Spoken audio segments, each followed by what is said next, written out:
जय हिंद दोस्तों, मैं अंकित द्विवेदी कुटुंब आईएएस की ओर से आप सभी का स्वागत करता हूं। हम एमपीपीएससी ज्योग्राफी प्री प्लस में 2023 और 24 के लिए प्रिपेयर कर रहे हैं और आज का हमारा टॉपिक है रिवर। चलिए आइए देखते हैं।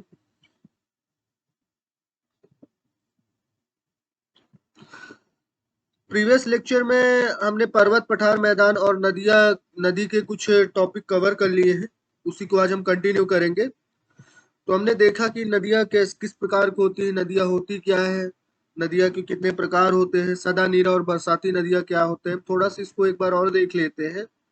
ठीक। सदा नीरा नदियां वो नदियां होती है जिनमें साल भर पानी बहता रहता है, और बरसाती नदियां वो होती हैं जिनमें मान लीजिए कि बरसात के मौसम में पानी बह रहा है और गर्मियों के मौसम में पानी सूख गया, तो बरसाती नदियां कहलाती हैं।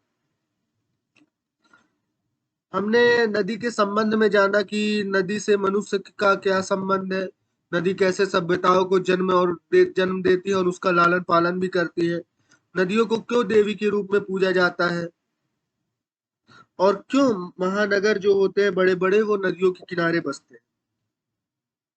आइए थोड़ा हम एक बार और देख लेते हैं। देखिए, इतिहास में पहले अगर हम बहुत पहले जाए, जब इंडस्ट्री नहीं थी, सिर्फ लोगों को जीने और खाने की जरूरत होती थी, उनको खाना मिल जाए जिससे वो जी सके, तो वो नदियों के किनारे क्यों बसा करते थे। तो दोस्त, ये रही हमारी नदी।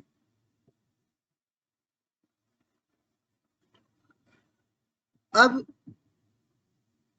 जो, अगर हम आज से करीब 300 या 400 साल पहले जाएं, ठीक, या 1000 साल पहले चले जाते हैं, तो लोगों को सिर्फ खाने की जरूरत होती थी जीने के लिए। ठीक। तो वो क्या करते थे, वो नदियों के किनारे बसना पसंद करते थे। वो इसलिए क्योंकि अगर वो नॉन वेजिटेरियन है तो तुम उनको यहाँ से फिश मिल जाएगी, वो फिशिंग कर सकते हैं। ठीक। वेजिटेरियन है तो नदी के पानी से वो यहाँ पे क्रॉप लगा सकते हैं, खेती कर सकते हैं।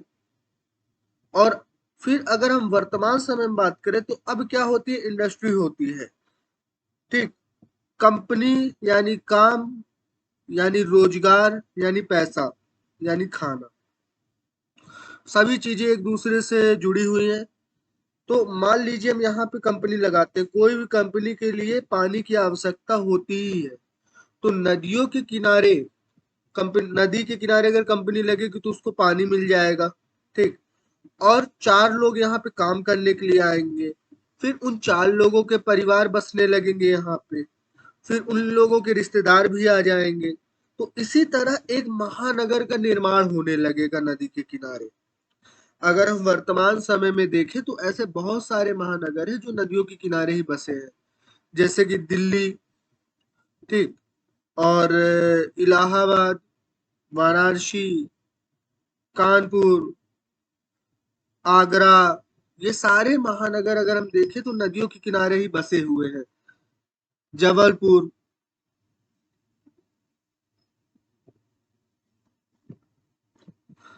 अब हमने यहाँ तक देख लिया था कि हमने देखा था गार्ज कैनियन, जलप्रपात, क्षिप्रकाएं, जलगर्तिकाएं, संरचनात्मक पीठिकाएं, नदी विसर्ग, संप्रदाय, मैदान।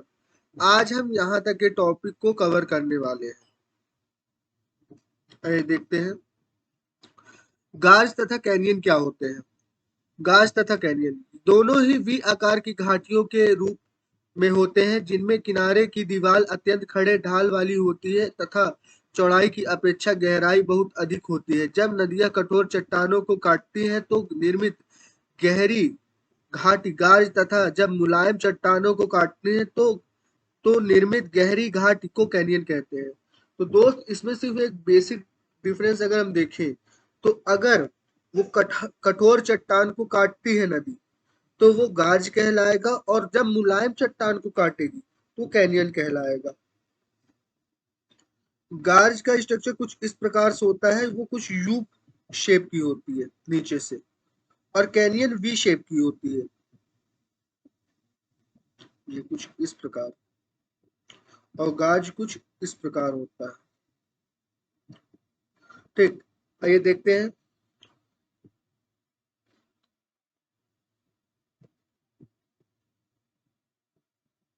जैसे सिंधु नदी द्वारा निर्मित सिंधु घाट जम्मू कश्मीर में गिलगित के पास तथा कोलोराडो नदी द्वारा निर्मित ग्रैंड कैनियन यूएसए। तो एक नेशनल और एक इंटरनेशनल एग्जाम्पल है, ठीक, सिंधु गार्ज और ग्रैंड कैनियन का। ग्रैंड कैनियन दोस्त 2003 के पेपर में भी ये पूछा गया था प्रीलिम्स में, मुझे याद है।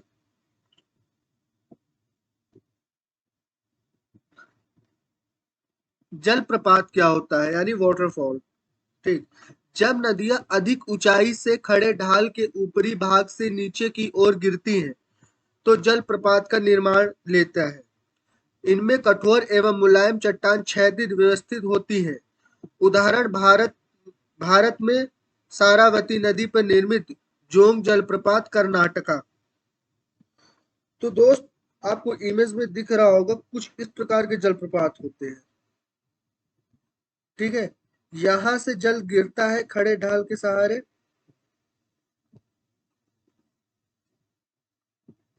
और बहुत अधिक वेग से यहाँ पे जल टकराता है, तो यहाँ पे गड्ढा भी हो जाता है। तो इसीलिए कहते हैं कि हमें जलप्रपात के यानी वाटरफॉल के नीचे कभी भी नहीं जाना चाहिए, हमें तैरना नहीं चाहिए, क्योंकि वहां पे गड्ढे होते हैं, क्योंकि पानी बहुत अधिक वेग से नीचे की ओर गिरता है, तो वो जमीन में गड्ढा कर देता है। आइए नेक्स्ट देखते हैं, जल गर्तिका यानी पोटहोल्स। जब नदी की तली में जल भराव के साथ पत्थर के छोटे छोटे टुकड़े तीव्र गति से चक्कर लगाते हुए छोटे छोटे गर्तों का निर्माण करते हैं तो इसे जल गर्तिका कहते हैं। दोस्त आप इसमें देख सकते हो एनिमेशन के जो बैकग्राउंड में दिख रहा है, ये एक होल है, ये पानी आ रहा है, ये अपने साथ जाहिर सी बात है कंकड़ पत्थर भी लाएगा छोटे छोटे, और ये फिर आप यहाँ पे इमेज में देखिए होगा क्या कि यहाँ से पानी आया, कंकड़ पत्थर के साथ अंदर गया, और फिर यहाँ पे भंवर की तरह कुछ इस प्रकार से घूमने लगेगा, और ये जो कंकड़ पत्थर होंगे यहाँ पे टकराने लगेंगे, और धीरे धीरे इसका अपरदन करना शुरू कर देंगे, और इसका जो शेप है वो परिवर्तित होने लगेगा और बड़ा होने लगेगा, कुछ अंदर से कुछ बड़ा होने लगेगा। आइए नेक्स्ट देखते हैं, संरचनात्मक सोपान क्या होते हैं। जब नदी के मार्ग में कठोर तथा मुलायम चट्टानों की परतें क्रमिक रूप में मिलती हैं तो कठोर चट्टानों की अपेक्षा मुलायम चट्टानों का अपरदन तीव्र गति से होता है। इसे नदी की घाटियों के दोनों ओर सोपानाकार सीढ़ियों का निर्माण होता है, जिससे संरचनात्मक सोपान कहते हैं। तो दोस्त होता क्या है कि जो मुलायम चट्टानें होती हैं उनका अपरदन, अपरदन यानी उनका जो नदी उनको जब काटती है, ठीक है, जो उनका इरोजन करती है, वो हार्ड चट्टान यानी कठोर चट्टान के मुकाबले बहुत जल्दी कर देती है, ठीक। तो इसलिए जब यहाँ पे जो आप बैकग्राउंड में देख रहे होंगे, ये पहले कुछ इस प्रकार से नहीं दिखता रहा होगा, यहाँ पे पूरी चट्टान रही होगी, लेकिन बहुत सालों के बाद यहाँ पे जब धीरे धीरे नदी ने अपरदन किया तो जो हार्ड स्टोन था वो ऊपर की ओर आ गया, और नदी सॉफ्ट सॉफ्ट स्टोन को काट के उसके ऊपर से बहने लगी। आप यहाँ पे देख सकते हो, ये देखिए, ये नदी बह रही है, ये हार्ड स्टोन है। देखिए जाहिर सी बात है ये पत्थर बहुत ही हार्ड होगा, नहीं तो अगर ये सॉफ्ट पत्थर होता तो ये भी इसका भी अपरदन हो गया होता। तो आप अगर कभी नदी के किनारे जाते हो, आप वहां पे नदी के बीचों बीच कोई कुछ इस प्रकार की आकृतियां देखते हो तो आपको तुरंत अंदाजा लग जाएगा कि ये पत्थर बहुत ही मजबूत है, ये बहुत ही स्ट्रांग है, बहुत ही हार्ड है। नदी विसर्प क्या होता है। मैदानी भागों जब नदियां मैदानी भागों में प्रवेश करती है तो क्षैतिज अपरदन अधिक प्रभावी होने के कारण ये घाटी को गहरा करने की बजाय चौड़ा करने लगती है, ठीक। क्षैतिज यानी जो जमीन होती है, ठीक है। हॉरिजॉन्टल की मैं बात कर रहा हूँ, ठीक है। दो प्रकार के शोप होते हैं, एक सेकंड मैं आपको बता देता हूँ, आपने पढ़ा होगा, हॉरिजॉन्टल, सॉरी, वर्टिकल और हॉरिजॉन्टल। तो यहाँ पे हम हॉरिजॉन्टल की बात कर रहे हैं। यानी लैंड की। तो क्या था हमारा, जब नदियां मैदानी भागों में प्रवेश करती है तो क्षैतिज अपरदन, क्षैतिज यानी हॉरिजॉन्टल अपरदन के अधिक प्रभावी होने के कारण ये घाटी को गहरा करने लगती, घाटी को गहरा करने की बजाय चौड़ा करने लगती है। नदियां सीधे मार्ग की बजाय टेढ़े मेढ़े मार्गों से होकर चलती हैं, जिससे जिससे नदियों के मार्ग में अनेक मोड़ बन जाते हैं। इन मोड़ों को ही नदी विसर्ग कहते हैं। तो दोस्त, मान लो जैसे आपकी बैकग्राउंड में दिख रहा होगा, कुछ इसी प्रकार का दृश्य होता है। मान लीजिए, एक सेकंड मैं इसको पहले क्लियर कर दूं। मान लीजिए लैंड है, ठीक। जब नदी यहाँ पे आएगी तो मान लीजिए आ रही, यहाँ पे इसको एक पत्थर मिल गया, ये, ठीक। तो ये कुछ ऐसे उसको ले लेगी। यहाँ की मिट्टी मान लीजिए हार्ड है, तो ये ऐसे मुड़ जाएगी, ठीक। यहाँ पे मिट्टी सॉफ्ट है, तो ये कुछ इस प्रकार से मुड़ जाएगी। तो वो अपना रास्ता कुछ इस प्रकार से बनाते चलती है। पर जब बहुत लंबा समय होने लगता है तो वो सीधे मार्ग में ऐसे चलने लगती, कुछ इस प्रकार। तो जो ये बचा हुआ शेप रहता है, इसको हम गौखुर झील बोलते हैं, ठीक है। वो हम आपको आगे बताएंगे नेक्स्ट लेक्चर में। तो वो इस प्रकार से अपरदन करती है। पहले तो वो सीधे चलेगी, ये। तो जो कुछ इस प्रकार के शेप होते हैं, वो कुछ जो यहाँ पे टेढ़े मेढ़े रास्तों थे, तो यहाँ कुछ इस प्रकार का शेप बन जाएगा और वो सीधे मार्ग से चलने लगती है।